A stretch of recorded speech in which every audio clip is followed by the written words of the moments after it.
for Surrey White Rock, and I'm absolutely honored and privileged to be sitting here with you today. I do have a couple of my colleagues here who I want to introduce. We have leader of the opposition, leader of the Conservative Party of British Columbia, John Rustad is here with us today. So welcome, John. He was here last week.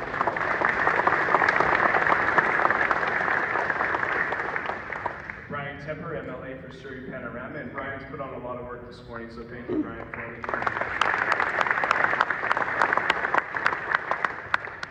Somewhere here, because I saw her, is Linda Hepner, MLA for Surrey Serpentine. Linda, where are you? She's in the hallway probably doing work, so thank you, Linda, for being here. So.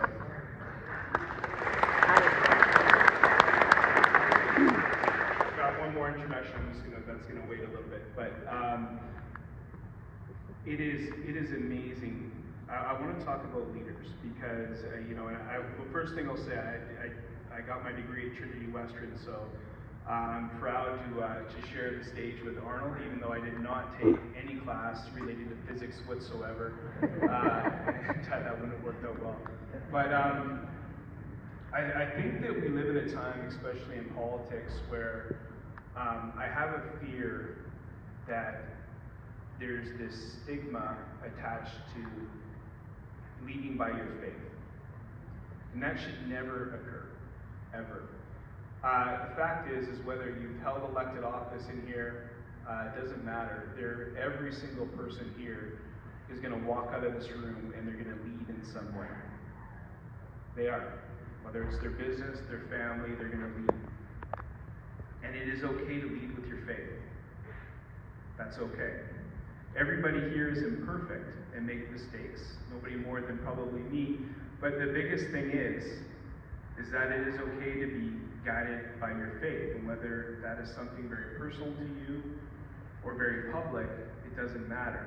I know that in my family's been blessed to be led by that with Father Augustine and Good Shepherd Church, and I think that we all benefit when we have that instilled with us. And I think it's something that, especially right now, and tomorrow, and the days ahead, and the months and the years ahead, as we face incredibly challenging times, I think we need to be guided by that faith even more. And I think that that's nothing that we should ever hide from, or worse, be ashamed of. And I think too often we hear about, in politics, we hear about left or right, far left, far right. And I think that when you're guided by something like we all hear today, it's not left or right, it's right or wrong. And I think that that's the moral compass that we all share. And so, we do in Victoria, we have prayers in the house every day. And when my colleagues get up and they do that prayer, I think it's a reset for all of us. And I think it's something that I know is very incredibly special to me, special to my colleagues. But I also want to say too, it's the faith community in this room that continuously steps up in our community. It's the ones that open their doors when the weather is at its coldest. It's the ones that restock our pantries when they're empty. And it's our faith community, really, that has put our most vulnerable on their shoulders, not just for the last few months, not for the last few years, but forever since I've been a part of this community. This community has been led by its faith. And I think that's something very special. And I think that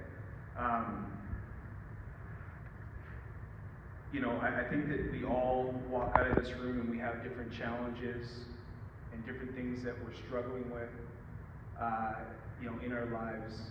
And some of those are public, some of them aren't.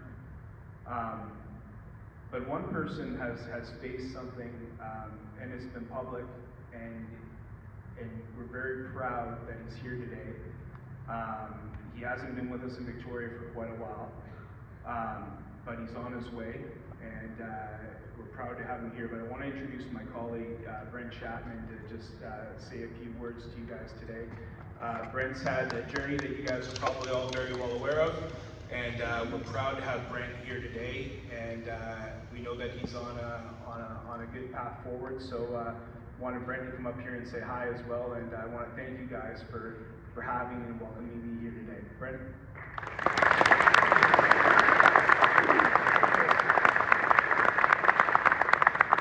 Just to say a few words about what this has done for me. I lost 47 pounds. It makes those infants look like a walk in the park. And it was the radiation, it wasn't chemo. But I also, I asked the doctor at chemo oncologist if I'd lose hair, and she said a hardwood no. And I thought, I didn't hear her right. She said, what she actually said was, how would you know? So that was good. But what I gained was really a knowledge of how many friends I do have, and what those friends mean. And we don't always agree on things. I mean, we don't agree with anybody. Even my wife, I don't agree on. But I want to say something just quickly. I don't want to be too long here because I know there's so many special people here. But there's a gentleman here who I don't think people really understand, and I'm not going to try and convince you politically how to think and what to do, because that's not what this is about. John Rustad, from the moment he knew that I had a problem, he was absolutely a pillar of strength for me, and put me at complete ease as far as what my position was and what I did, but also as a friend. And he called me on a weekly basis until he realized I didn't want to hear from him every week, because at about week 5 of chemo, of radiation, you don't want to hear from anybody.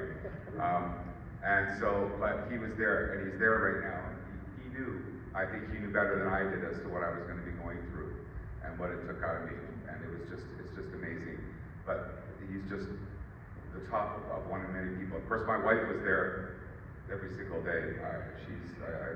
If I ponder it too long, it makes me weepy, because what she dedicated herself and what she put up with, I wouldn't have put up with me.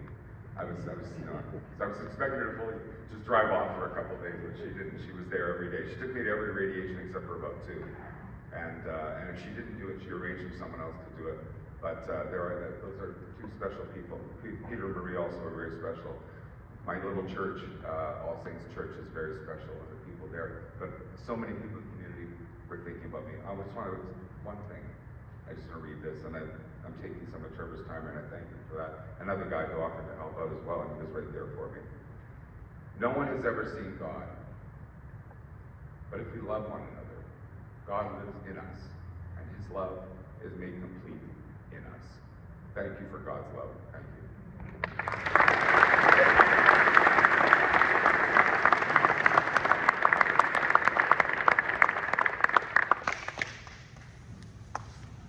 Thanks, Phyllis. Very special to be able to serve your community, and we have a number of people here with us today.